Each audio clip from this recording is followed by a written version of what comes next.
ताज्या बातम्यांसाठी महान करेला सबस्क्राइब करा आणि बेल आयकॉनला क्लिक करा। काजू खरेदी करून 37,28,000ची फसवणूक, दोघांविरुद्ध चंदगड पोलिसात तक्रार। काजू खरेदी करून पैसे देण्यास टाळाटाळ करत फसवणूक केल्याप्रकरणी दोघांविरोधात चंदगड पोलीस ठाण्यात तक्रार दाखल झाली आहे। महिपाळगड तालुका चंदगड येथील SR कॅश्यू इंडस्ट्रीज या काजू व्यावसायिक कंपनीने हाजगोळी येथील रुक्मिणी पांडुरंग काजू फॅक्टरी यांच्याकडून 9/11/2019 साली 37,28,445 रुपयांची काजू खरेदी केली होती।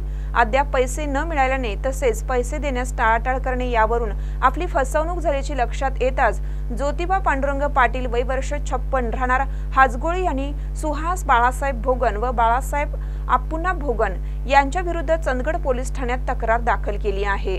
पुढील तपास सहाय्यक पोलीस निरीक्षक मुल्ला करीत आहेत। महानकर न्यूजसाठी प्रकाश ऐनापुरे, चंदगड।